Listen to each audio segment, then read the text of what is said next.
This is a story that starts in darkness and then ends in light. In the beginning, God created the heavens and the earth. Now the earth was formless and empty. Darkness was over the surface of the deep, and the Spirit of God was hovering over the waters. Sometimes I read these verses and I just stop and imagine, what would it be like if I was there? Floating in an endless ocean of water that literally has no end. No land in sight. And there is no bottom to it. In fact, you can't see anything at all because there's absolutely no light. Now I know there'd be no living things at this point in the story, but it would be hard not to imagine that some giant monster is just under the surface, ready to eat you. It's enough to give you nightmares.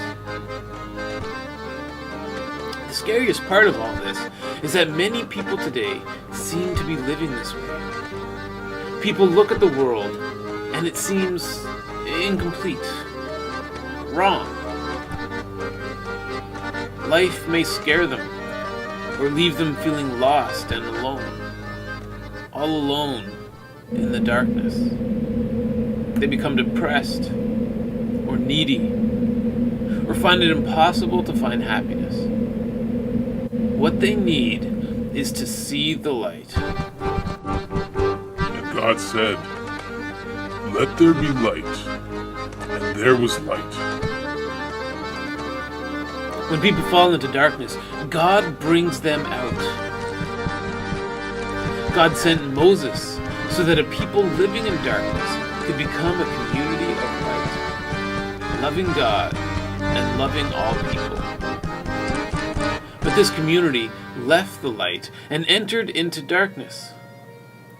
God sent light over and over again by sending prophet after prophet to help guide the people. The light was rejected, and dark destroyed them. So God tells a new story.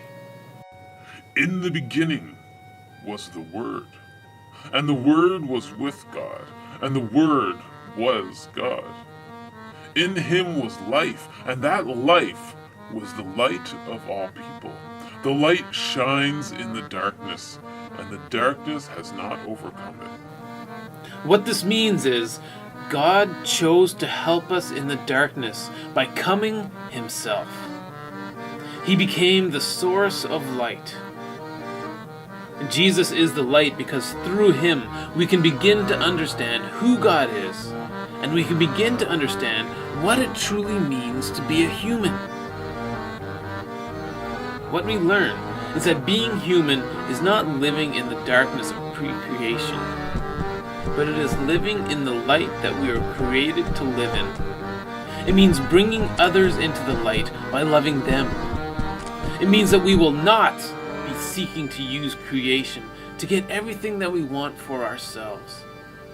But it means that we are going to be asking, what can we give? See, this is really the true story about Santa Claus. He was a man who discovered that the best way to honor Jesus is to give things away to others. Christmas is a time of light because it is the time in which we focus upon all that God has given to us, not simply so that we can count our blessings, but so that we can begin to give them away to others. Jesus came to be the light of the world, and Christmas is the reminder that we need to take that light and spread it throughout the world. And this is why Christmas is a time of light.